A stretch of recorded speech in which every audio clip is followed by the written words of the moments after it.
The following episode is based on publicly available sources and is intended for educational purposes only. It includes details of violence and may not be suitable for all listeners. Discretion is advised. He was the friendly neighbour, the devoted husband, the volunteer at the local nursing home. But behind the charm was something far darker.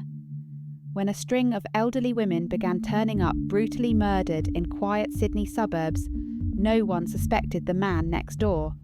This is the chilling story of John Wayne Glover, the Granny Killer, a serial murderer who hid in plain sight for years.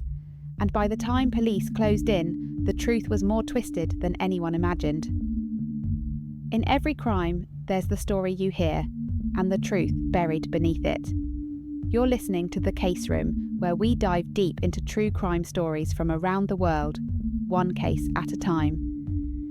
Episode 8, The Granny Killer, the John Wayne Glover Case. Before we open today's case, please note that this episode contains detailed accounts of violence, including descriptions of physical assault, sexual assault, elder abuse, and murder. This content may be distressing, particularly for listeners sensitive to topics involving attacks on elderly individuals or vulnerable victims. The content may be distressing or triggering for some listeners. Please take care while listening. Your well-being matters. Listener discretion is strongly advised. Sydney's North Shore was never supposed to be the kind of place where nightmares took root. It was quiet, respectable, and wealthy, a suburb of manicured gardens and trusted neighbours. The kind of place where the elderly could live out their later years with dignity and safety. But in the late 1980s, that illusion shattered. Over a span of just over a year, a series of violent, seemingly random attacks left a trail of death, confusion, and mounting fear across the community. The victims? Elderly women, grandmothers, widows, and mothers, who had lived unassuming lives, only to die in brutal, targeted acts of violence. The public was horrified, and police were puzzled. The attacks were frenzied, but clinical. Personal yet detached.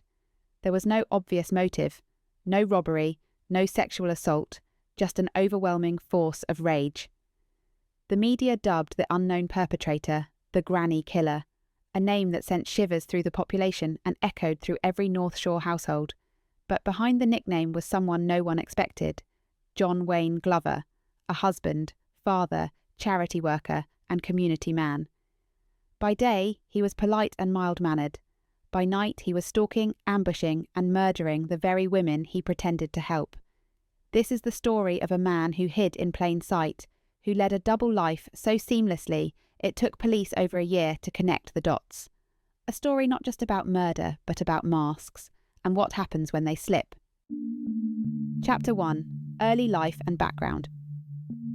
John Wayne Glover was born on November 26, 1932, in Wolverhampton, England, into a working-class family. His upbringing was marked by instability and a troubled relationship with his mother, Frida, who had multiple partners throughout Glover's childhood.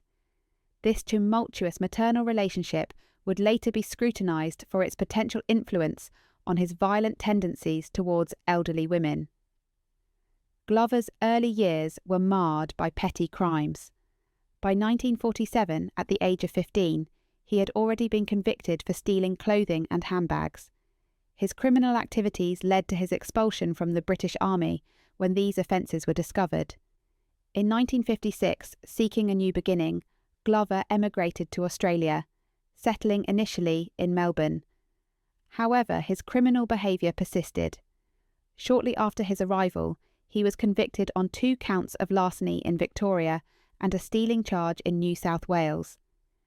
In 1962, he faced further convictions in Melbourne for 2 counts of assaulting women, 2 counts of indecent assault, 1 of assault occasioning actual bodily harm, and 4 additional counts of larceny. He received a 3-year good behaviour bond for these offences. Despite his criminal record, Glover managed to establish a semblance of normalcy. In 1968, he married Jacqueline Gale Rolls, known as Gay, and the couple had 2 daughters. They moved to Mosman, a suburb on Sydney's North Shore, to live with Gay's parents. Glover secured employment as a sales representative for a pie company and became known in the community as a friendly and trustworthy individual. He even volunteered at the Senior Citizens Society, further embedding himself into the fabric of the community. However, beneath this facade, Glover harboured deep-seated issues. His relationship with his mother remained strained, and after her death from breast cancer in 1989, Glover's behaviour began to deteriorate. He also had a contentious relationship with his mother-in-law, Essie Rolls, which added to his internal turmoil. In the late 1980s, Glover's life began to unravel. He was diagnosed with male breast cancer and his marriage started to fall apart, leading to his wife moving away with their children in late 1989. These events seemed to exacerbate his underlying issues, setting the stage for the violent crimes he would soon commit. Glover's descent into violence was marked by a series of brutal attacks on elderly women in Sydney's North Shore between 1989 and 1990. His victims were typically women aged between 60 and 93, whom he would assault and rob. The media dubbed him the Granny Killer, a moniker that reflected the heinous nature of his crimes.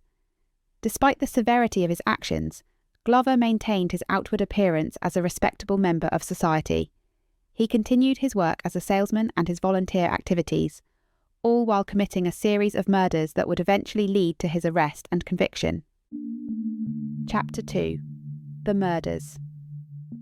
Before 1989, there was no known link between John Wayne Glover and any murders. At age 56, he appeared to be a settled man, a husband of 20 years, a father, and a member of the local community in Mosman, Sydney. His past criminal convictions were buried deep, unknown even to his wife. But that year, something shifted, and Glover's violent urges came to the surface with terrifying consequences. The first known violent act occurred on the 11th of January 1989, when 84-year-old Margaret Todhunter was walking down Hale Road. Glover parked his car, approached her, and punched her in the face, stealing the contents of her purse. $209 in cash. He then casually walked into the Mosman Returned Services League, or RSL club, and spent the money. Police believed it to be a random mugging and held little hope of finding her attacker. But this was just the beginning. On the 1st of March 1989, 82-year-old Gwendolyn Mitchell-Hill became Glover's first confirmed murder victim. Leaving the Mosman RSL, he spotted her walking alone and retrieved a hammer from his car. He followed her to the entrance of her apartment on Military Road and struck her on the back of the head. As she fell, he continued to hit her, breaking multiple ribs. He stole her purse, containing $100, and disappeared. 2 schoolboys found her still alive, but she died shortly after. Well-meaning neighbours cleaned the area, destroying any forensic evidence. Police again assumed a mugging gone wrong. Then came Lady Winifreda Ashton, aged 84, on the 9th of May 1989. The widow of esteemed artist Will Ashton, she was returning home when Glover followed her into her Raglan Street apartment. In the foyer, he beat her with a hammer, dragged her into a rubbish alcove, and repeatedly slammed her head into the pavement. When she resisted, he overpowered her and used her own pantyhose to strangle her. Glover then carefully arranged her shoes and cane beside her body, his chilling calling card. He took $100 from her purse and walked to the Mosman RSL, remarking to staff about the sirens, "I hope it's not another mugging." This marked a turning point. With 3 similar attacks on elderly women in the same suburb using the same brutal method, police finally recognised a pattern. A serial offender was at work. But Glover's violence didn't stop at murder. He began targeting women in aged care facilities. On the 6th of June 1989, he molested 77-year-old Marjorie Mosley at the Wesley Gardens retirement home in Belrose. Later that month, he fondled 2 more elderly women at Caroline Chisholm Nursing Home in Lane Cove. Neither staff nor police connected the dots. On the 8th of August 1989, he assaulted elderly Effie Carney in Lindfield. 2 months later, he impersonated a doctor and groped a blind patient at Wabinia Nursing Home in Neutral Bay. Still, Glover remained unidentified. Then, on October 18, 1989, he followed 86-year-old Doris Cox home. In the stairwell of her retirement village, he slammed her face into a wall. Though she survived, her dementia left her unable to recall her attacker. Witness descriptions, vague and inaccurate, led nowhere. Again, neighbours cleaned the scene. On 2 November, Glover escalated again. While walking in Lane Cove, he offered to help 78-year-old Dorothy Benker carry groceries. After escorting her home, he passed another woman, Margaret Pahud, 85, and struck. He hit her on the back of the head, then again on the side.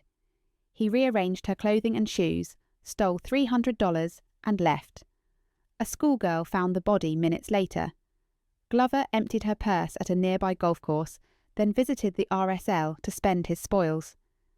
The next day, 3 November 1989, Glover approached 81-year-old Olive Cleveland outside Wesley Gardens, Belle Rose. When she grew uneasy and walked away, he dragged her down a ramp, battered her head against the concrete, and strangled her with pantyhose. Once again, he took money from her purse, and once again the scene was washed down. Her death was initially blamed on a fall. By this point, media dubbed the unknown killer the Granny Killer. The state government doubled the reward to $200,000, but Glover remained free. On 23 November 1989, Glover watched 93-year-old Muriel Falconer walk home from the shops. He retrieved his hammer and gloves, followed her to her doorstep, and struck from behind. As she regained consciousness and cried for help, he beat her again. He strangled her with her underwear, took $100, and left. This time, forensic evidence was recovered, including bloody footprints. A neighbour described a grey-haired, portly man. By Christmas, the reward had increased to $250,000. Through it all, Glover maintained a facade of normalcy. He lived quietly with his wife and daughters, went to work, and visited the RSL regularly. After each murder, he slipped seamlessly back into his daily life. In later interviews, he admitted that he didn't think much about his victims, or why he killed them. He simply felt compelled, and once he started, he couldn't stop. Chapter 3: Investigation and Arrest. By late 1989, Sydney's North Shore was gripped by fear. The string of brutal murders, each victim an elderly woman, had baffled investigators and shaken the public. The media had dubbed the killer the Granny Killer, a chilling moniker that spoke to the targeting of the community's most vulnerable. But while the public panicked, detectives were quietly connecting the dots. A pattern was emerging: geographic proximity, the use of a blunt instrument, stolen handbags, and the peculiar staging of victims with their belongings neatly arranged. The breakthrough came on the 11th of March, 1990, the day John Wayne Glover committed his final murder. That afternoon, Glover visited 60-year-old Joan Sinclair, a longtime friend and recent romantic companion. Joan, an elegant and reserved woman, had welcomed Glover into her life, unaware of the darkness he carried. Glover had parked outside her home in Beauty Point Road, Mosman, and entered with a plan he had not shared with anyone. While inside, he bludgeoned Joan with the same hammer he had used in previous attacks. He then placed her in the bathtub and shot her in the head with a .22 caliber rifle, marking the only time he used a firearm in any of his murders. After killing Joan, he wrote a brief suicide note, took a cocktail of alcohol and sedatives, and attempted to end his own life by slashing his wrists. His plan was to die beside Joan, but fate had other ideas. Police had already begun keeping tabs on Glover as a potential suspect. Earlier, he had been questioned in relation to several assaults on elderly women in nursing homes, though there hadn't been enough to formally charge him. After Joan failed to appear for scheduled appointments, her neighbours grew concerned. The police were alerted, and when they entered her home, they found the scene of horror.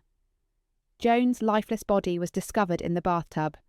Blood had pooled, and a discarded hammer was nearby. Beside her, barely alive, was Glover. His suicide attempt had failed. Paramedics rushed him to the hospital, where he survived. While unconscious, police began piecing together the crime. The discovery of Joan Sinclair's body wasn't just another murder. It was the thread that finally unravelled the case. Forensic evidence in Joan's home, combined with Glover's previous proximity to other crime scenes, allowed investigators to build their strongest case yet. A bloody shoe print left at the crime scene of Muriel Falconer, the final known victim before Sinclair, was matched to Glover's shoes. Witnesses had seen a man matching his description loitering near Falconer's home on the day of her murder. Detectives searched Glover's car and home, uncovering damning items: gloves, a stolen purse, and most tellingly, a diary in which he had chillingly recorded cryptic notations and references to the murders. One entry read simply, 9/5/89, Lady killed, M.R.S.L., a reference to the murder of Lady Ashton, who had been killed after Glover visited the Mosman RSL. Faced with overwhelming evidence, Glover confessed. In clinical, detached language, he admitted to 6 murders: Gwendolyn Mitchell-Hill, Lady Winifreda Ashton, Margaret Pahud, Olive Cleveland, Muriel Falconer, and Joan Sinclair. He also confessed to several assaults on elderly women in nursing homes, but he denied involvement in other suspicious deaths, including the 1977 murder of famed artist Florence Broadhurst, despite persistent rumours connecting him to the case. During questioning, detectives noted how emotionless he was when discussing the murders. He spoke not of remorse, but of compulsion, describing an inner pressure he couldn't suppress. "I didn't know them," he said of the victims. "They were just there."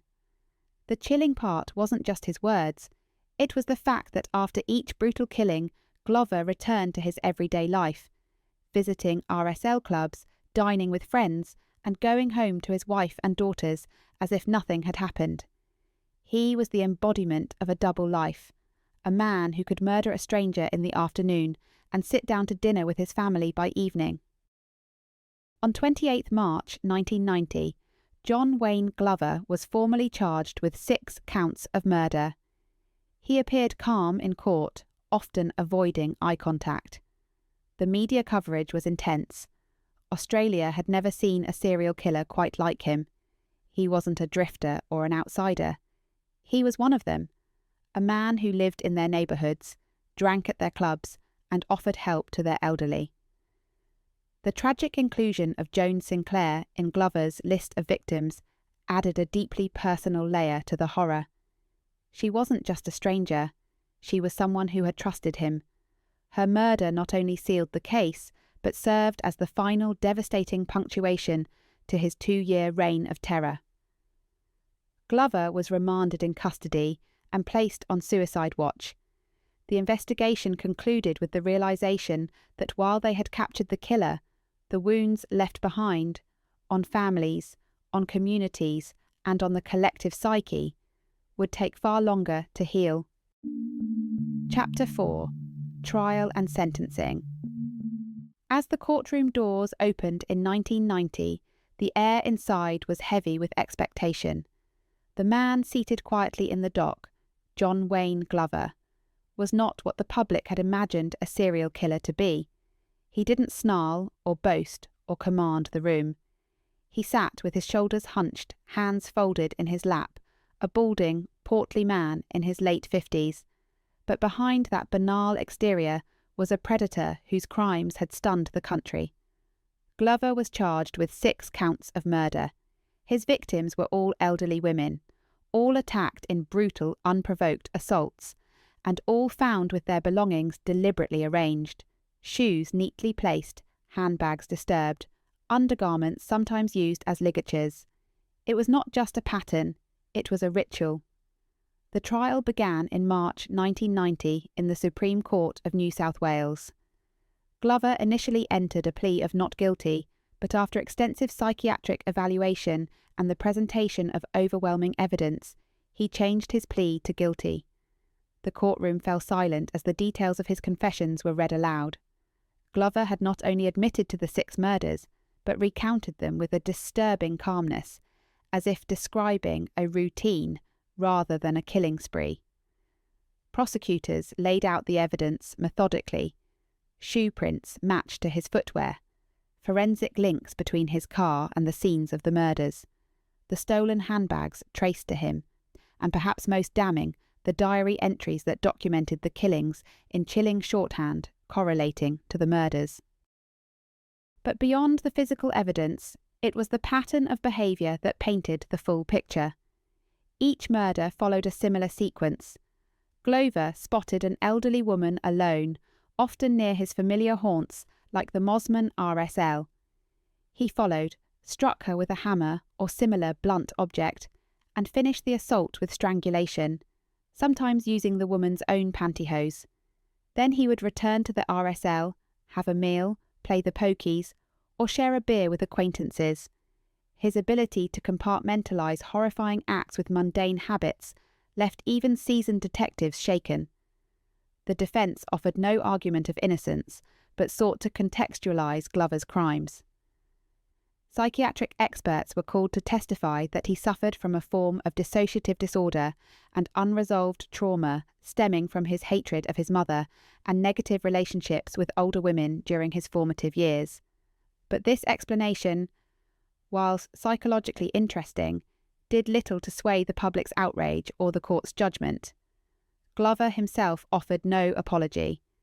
During sentencing, he stood impassively as the victims' names were read out and their deaths described in brutal detail. He refused to look at the families. He gave no statement of remorse. One detective who worked the case later described Glover's demeanour as chillingly neutral, as if this was all just paperwork. On 29th of November 1990, Justice Peter Newman delivered his sentence, 6 terms of life imprisonment with no possibility of parole. "This is one of the most horrifying crimes in Australian history," the judge said. The murders were carried out with callousness and brutality. Each woman was elderly, defenceless, and attacked in a cowardly and savage way. The community expects that you will spend the rest of your life in prison, and that is what I order. Glover was transferred to Lithgow Correctional Centre, where he would serve out his sentence in protective custody. Even among criminals, the murder of elderly women is considered particularly reviled. There were no cheers in the courtroom that day, only silence, grief, and the dull relief that comes with the end of something terrible. The trial had not just exposed the acts of a murderer, it had revealed the terrifying reality that monsters don't always come in the form of strangers. Sometimes they wear ties, smile at neighbours, visit their mother-in-law for tea. Glover's trial marked the final chapter in a series of crimes that haunted Sydney's North Shore for nearly 2 years. The sentencing provided some closure, but the impact on the victims' families and the broader public trust in safety would linger long after the courtroom lights dimmed. Chapter 5: Imprisonment and Death. When the prison doors finally closed behind John Wayne Glover in late 1990, the man once known as the Granny Killer was consigned to a life of confinement. His crimes, 6 brutal murders of elderly women across Sydney's North Shore, had shocked Australia to its core.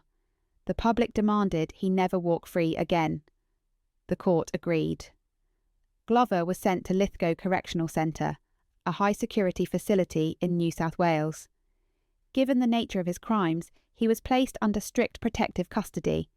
Even inside prison walls, his offences, targeting defenceless elderly women, made him a marked man. In the unspoken hierarchy of prison morality, child abusers and those who harm the vulnerable are viewed with particular contempt. Glover knew this, and prison authorities knew it too. He was isolated from the general population and spent most of his time alone in his cell. He did not speak much in prison, but he did observe. Some inmates recalled him as quiet and introverted, rarely making eye contact. Others said he seemed cold and disconnected, showing little to no remorse for the women he had killed. He spent his time reading, writing, and pacing his small cell. There was no indication that he suffered mentally in those early years behind bars. At least, not visibly. Instead, he faded quietly into the prison system, just another inmate behind concrete walls and iron bars. In a psychological report filed during his trial, Glover had admitted that he felt compelled to kill. "I just couldn't stop," he said. "It was like something inside me took over." But that internal compulsion, whether rooted in his upbringing, his hatred for maternal figures, or something more insidious, was never fully understood, and Glover never helped clarify it. He showed little interest in psychiatric rehabilitation, and while he had confessed to 6 murders, he remained tight-lipped about any others. There were strong suspicions that Glover may have been involved in earlier unsolved assaults or killings, most notably the 1977 murder of renowned artist Florence Broadhurst, but Glover always denied it. "No, just the 6, he once told police flatly. Over the next decade, his health declined. Glover developed multiple illnesses common among ageing inmates, including high blood pressure, chronic pain, and depression. He was transferred to Sydney's Prince of Wales Hospital on several occasions, always under heavy guard. He received treatment, but his condition never significantly improved. In the early 2000s, as his physical strength diminished, Glover reportedly became more withdrawn. Guards noted he spent hours lying motionless on his bed, staring at the ceiling. His once fastidious grooming habits faded. He spoke even less, rarely acknowledging staff or visitors. The man who had once prowled the streets of Mosman with a hammer tucked in his jacket now needed assistance to walk. By 2005, the system had largely forgotten about John Glover. The media, too, had moved on. New crimes filled headlines, and new monsters replaced the old. But behind bars, Glover remained. His life shrinking to the size of a cell and the rhythm of a prison schedule. Meals were served, medications administered. Time passed slowly. Then, on the 10th of September 2005, Glover was found unresponsive in his Lithgow cell. He had taken his own life. The official report indicated that he had hanged himself using a bedsheet attached to a towel rail. Despite periodic checks, Glover had succeeded in taking his life unnoticed. At 72 years old, he had spent nearly 15 years in prison. There was no note, no explanation, just silence. His death triggered a brief wave of media coverage, most of it focusing on the legacy of his crimes. For the families of the victims, it was a moment of complicated closure. Some felt relieved that he was gone. Others felt cheated, that Glover had escaped justice in the end by ending his life on his own terms. The coroner's inquest confirmed the cause as suicide, and no foul play was suspected. What haunted many was the lack of remorse. In all the years he spent in custody, Glover never expressed guilt. He never apologised. He never acknowledged the human lives he destroyed. Instead, he chose silence, a final act of control from a man who had always wanted power over the powerless. John Wayne Glover was cremated with no known ceremony. His ashes, like his name, faded into obscurity. There were no mourners, no tributes, no one to claim his remains. He left behind no legacy beyond the horror he inflicted, and no closure for the questions he refused to answer. And so, the life of Australia's most notorious serial killer ended not with punishment or public reckoning, but with a quiet death in a grey cell. A final act from a man who, for all his monstrousness, remained an enigma to the end. Chapter 6. Closing Thoughts. The story of John Wayne Glover, Australia's so-called granny killer, is a haunting reminder that monsters don't always appear as such. Glover was not the shadowy figure we imagine lurking in alleyways. He was a husband, a father, a volunteer. He was the man next door. That's what made his crimes so chilling. Glover didn't kill out of desperation, nor in the heat of rage. He stalked, he planned, and he struck with ruthless precision. His victims were elderly women, mothers, grandmothers, who had lived long lives and deserved peace in their final years. Instead, they were hunted like prey in the very suburbs they called home. Despite a criminal history and warning signs, Glover managed to evade detection for far too long. The system failed to connect the dots until the damage was irreversible. Even in prison, Glover remained largely silent, offering no apology, no remorse, and certainly no answers. We still don't know exactly why he killed, and perhaps we never will. In many ways, Glover was a walking contradiction, charming yet cold, ordinary yet monstrous. His death, like his crimes, came without fanfare. But for the families of those he harmed, his legacy is enduring, a brutal void left in the lives of loved ones. In this episode, we've retraced the steps of a killer hiding in plain sight. But more importantly, we remember the women he stole from this world, their names, their lives, their dignity. They matter, and we speak their stories not to glorify the violence, but to honour their humanity. Let us never forget that true evil often wears a mask, and sometimes that mask looks a lot like the familiar face across the street. These tragedies remind us that behind the headlines are real people, real consequences, and real pain. Thank you for listening, and remember to subscribe for more true crime.